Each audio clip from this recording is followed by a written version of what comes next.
Hi guys, it's Kelly here and I'm back with another video for Honeybee Stamps. Today we're going to be using lots of products. Some of them I showed you and I didn't end up using them just because I wasn't really sure how the whole card design was going to come together.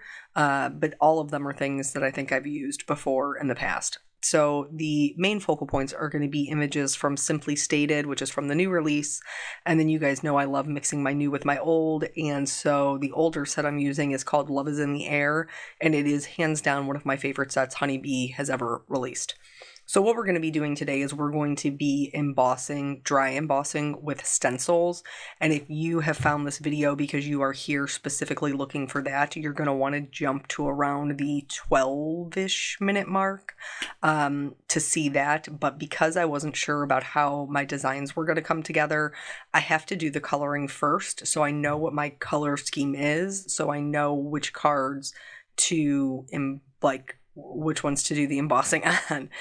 So here I am stamping down the images. I am using our Intense Black ink from Honeybee, and this is safe for alcohol markers, which is what I am going to be using today to color. And then I stamped four of each, so 4 flowers, 4 birds. I ended up with 3 cards. I probably could have changed up the designs a little bit and done 4 cards, but I liked the one that had 2 flowers and 2 birds so well that I wasn't willing to change it. So here, like I said, just finishing up the stamping, this is all of what we're working with. I will show you the coloring of each thing, but it is a little bit more sped up than usual. You may also notice that I am mixing in my sketch markers with my Copics. When I got these, one of the things that I told you guys was that I super loved the pink combination and it was so much easier to use than the Copic pink combination that I have. And that was not a lie. Like when I knew I was going to do like more of a vivid hot pink, even though I had already put them away, like I went back to where they were, dug them out, picked out the colors that I wanted to use because I do think that this pink combination is much easier to use. Now, because I only have 48 of those markers, I do have to supplement with my Copics for my lightest color and my darkest color, but that's fine because they work together. They work well together. So yeah, anywho, what you see me doing here, I'm not sure what these flowers are. If I had to hazard a guess, I would think they would be carnations. And so there's just kind of a lot of little ruffles and folds and stuff. And that is why I chose to start with my darkest color, just so I could put a very minimal amount of my darkest color down without oversaturating my paper and then having my color bleed out where I didn't want to. You just want to make sure as you're going through and adding each consecutive layer of color that you are still reserving some white for your lightest color. In things like this that have a lot of ruffles and a lot of layers, the deepest, darkest shadows and those bright highlights are going to be what separates everything and gives you a ton of dimension versus having it be very flat because there isn't enough contrast. The contrast is required from lightest to darkest in order to create that dimension so that it looks like there's peaks and valleys, highs and lows, all of that jazz. So I really do like this pink. I mean, I'm a big fan of the pink combination. So here you can see when we're going in with our lightest color and filling in those white areas, everything's just kind of coming together and you can really start to see like the different levels of color and how it gives the appearance of those petals being layered on top of one another, which is ultimately, in my style of coloring, the goal. So then from there, I use the same pink combination to do the berries in the other bunch. I'm going to be honest, I have not seen this set used a lot since its release, and I'm kind of surprised because it was one of the first ones in the release that I was totally drawn to. I thought that they were super cute, and I love the sentiments that are included. They also include, I think we talked about this with a little note, which was another set. The dies include a 3D banner. So you can do the stamped one and then die cut out the stamped one, or you can die cut out a 3D banner and use that, which is the same size as the one in the stamp set. I think that that's a wonderful little add-on in the dies. But anywho, the sentiments, there's like a happy anniversary, there's happy birthday is the one that I used. There is like a Mr. and Mrs., so you could use these bouquet for wedding cards.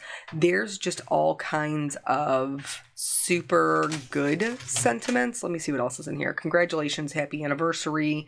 And then just general like missing you, hello my friend. There's just a ton. So I'm not really sure why I'm not seeing it a lot more. Because I am a big fan of them.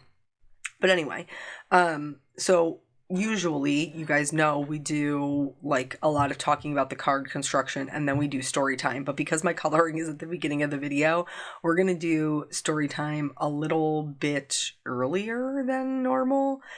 And so one of the things that I wanted to talk to you about is I've had a couple of conversations recently with people who are not even like, they're not even in the same field. Like they're my friends, but they're my friends that I met in very different ways that don't know each other.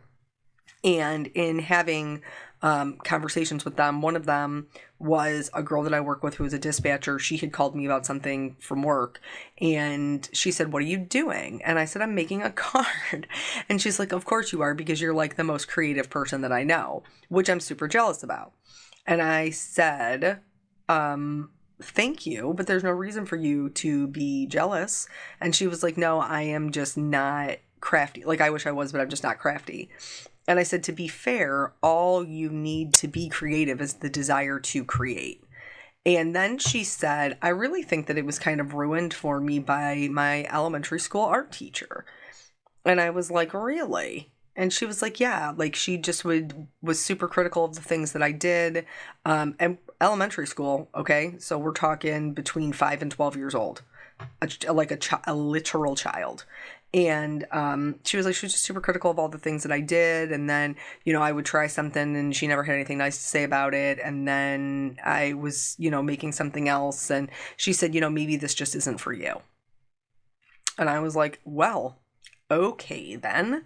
And then a different friend that I was talking to was telling me about how her, and my kid is the same way. I don't know if it was that way where you went, but they have specials once a week. So each week, they have a different special, whether that's like gym or music or art or, whatever.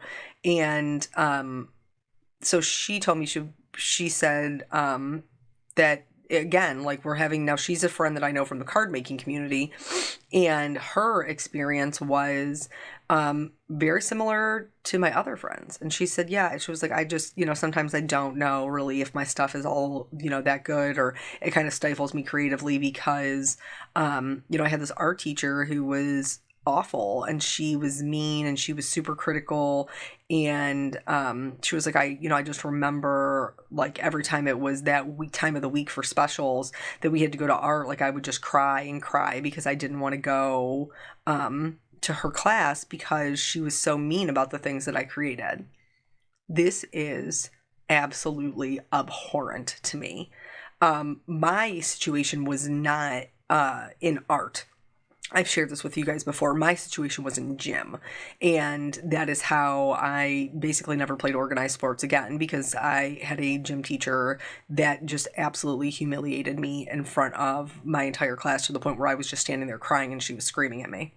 Now, with all of this said, I am a huge supporter of teachers. Teachers have one of the most challenging jobs that they are not at all compensated for.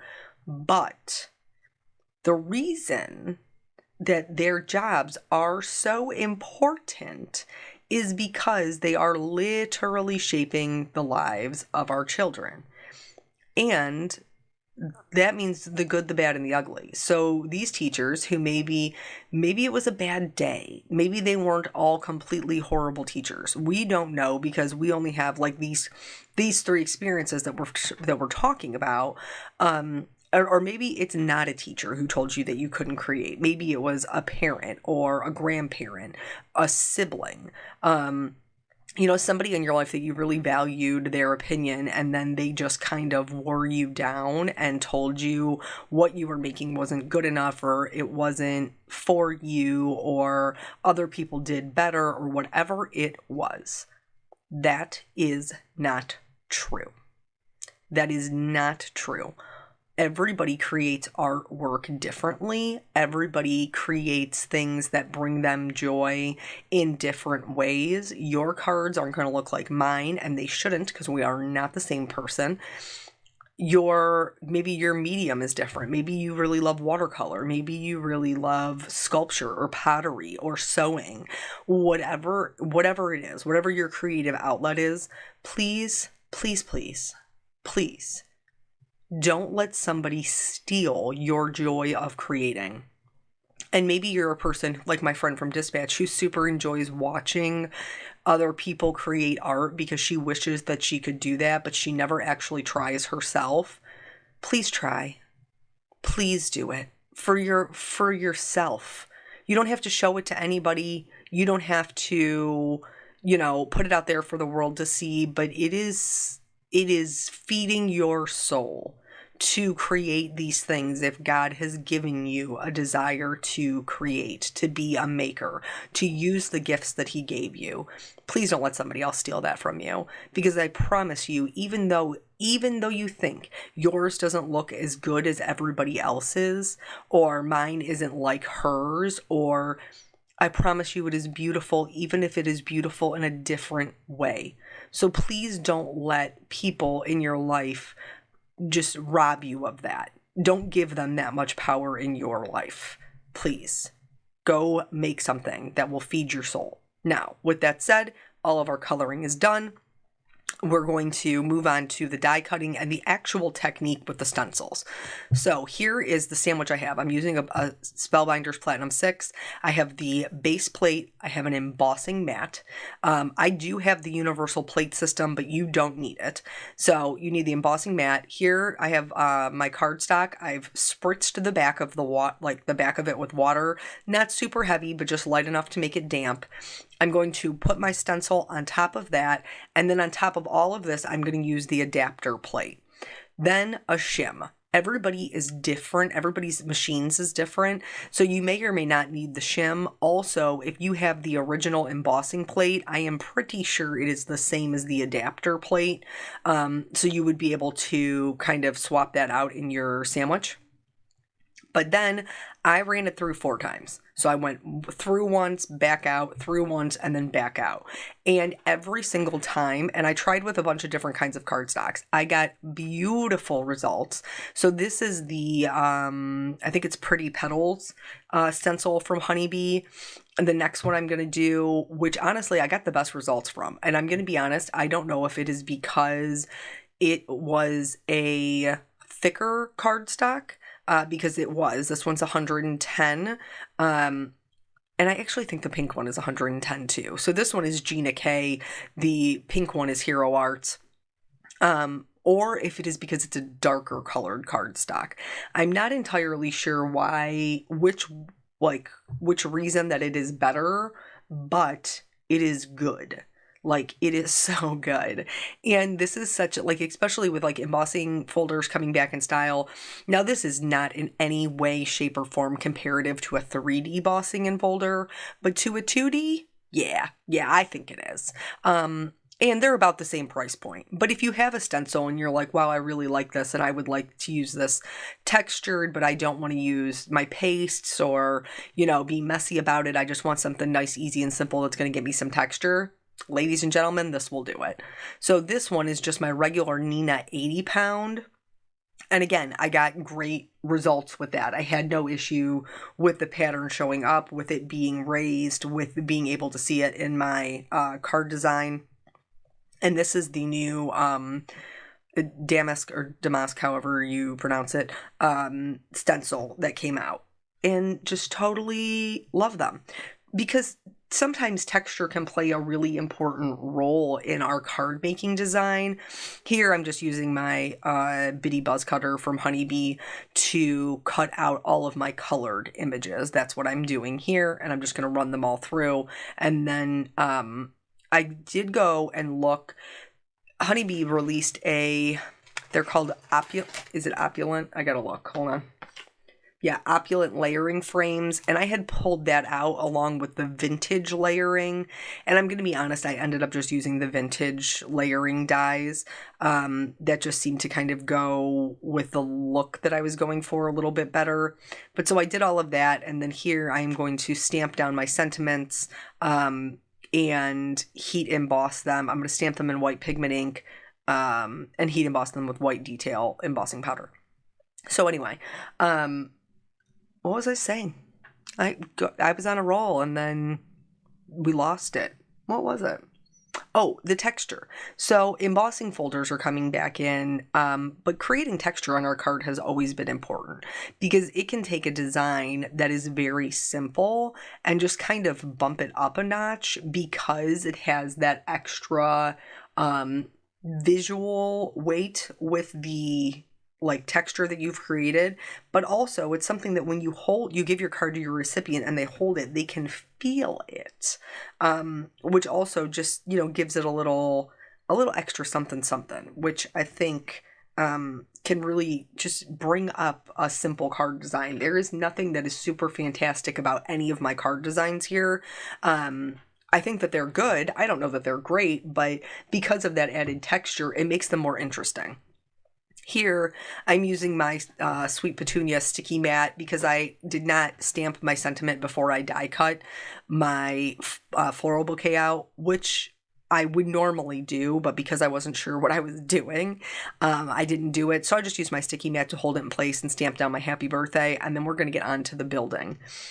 I did all of these as almost completely flat designs. I did not add any foam adhesive or craft foam. I think a lot of them would look really super pretty with that, with kind of adding that little bit of dimension and creating actual layers. But I just kept them super simple, and I'm not mad about it. Sometimes that's okay. It doesn't always have to be 6 different layers. I was really happy with the way that they came out. So this one, obviously, you could just do like this. You don't even need to put the bird in there. But I think the bird gives it a little extra something. This little tiny little blue bird who's so adorable. If you are not familiar with the Love is in the Air set, I would highly recommend that you check it out because it's got a cute little bird house in it and flowers. It's just one of my favorites that they've ever done. I just think it's so good. So for the first one, we die cut I took my layering die directly to my embossing background. For this one, I actually have 2 of the embossing, the stencil embossed backgrounds. I have the garden lattice in the background, but then this white one also is the middle of my damask. Because I did that one on white and I cut it out and so I just used it. So this one actually has kind of texture on texture, and because on the they're different, one's more of I guess maybe more of a floral or a scroll, and one is very geometric. They don't clash. They work really nicely together, and I do think kind of that bold black sentiment was the way to go. To be quite honest, I started making these 3 days ago, and they sat on my desk, and I would walk by and I would look at them, and then I would come back and I would play and I would walk away. And the reason is because I couldn't figure out what I wanted to do with the sentiments. I had the layouts for the cards days ago, but I just couldn't figure out how to work the sentiments in there. For this one, this is the one that's got a lot going on, but it's probably my favorite, also because I love a clean white card. I trimmed off the stems and the banners. I am going to switch up. This is just another, way to get a little bit more out of your stamp set for that simply stated with the floral bouquets. So I'm going to have them kind of peeking out from inside this die. This is the one I think I struggled the most with not adding dimension to. I really kind of wanted to pop up this frame, but I resisted the urge, and everything is flat. So here what I'm doing is I laid my flowers in place, and then I put a little bit of adhesive onto the back of the embossed piece, just so that I could pick them up and then glue them down as one whole piece without having to worry about my flowers kind of moving around in places that I didn't want to. They were already secure to where they were going to go. So I'm going to glue that down flat. Again, I love the addition of the birds, but even if you didn't want to add any birds, you could put a sentiment in the middle of this and it would still be a pretty elegant card. So now I've got a bird in the top left, in the bottom right, and then the sentiment I will put in the middle. I just used 2 of the labels. This is from the, is it just called Big? It might just be the Big Birthday Wishes. And so I just used 2 of them. I think my problem was I really wanted to use like the bigger die cuts, but the designs that I had put together really didn't support a large sentiment. And at some point I just had to accept that and just, use those sentiments on another card at another time, which is totally okay. So now those are adhered down, and then I will be adding these flat as well into the center, and it'll say sending you birthday wishes. The other set that I showed you in the beginning, which is like you'll never see me use it because it's for the inside of the card, but it is such an excellent one. It's like so good. Is what is this? Inside birthday. I thought it was something simple. And these are just all of the things that like everybody's like, what do you put on the inside of the card? That's what you put on the inside of the card. Wherever the year ahead takes you, I hope it's happy. Thinking of you on your birthday and wishing you everything happy. Your birthday is the perfect opportunity to remind you of what a wonderful person you are. Like, these are so good. You just stamp them on the inside, sign your name, and you're done. Like, it's a complete card. So for these, I added some shimmer, and now I'm going in with a white gel pen and adding some highlights. I did want to add a couple of little gemstones.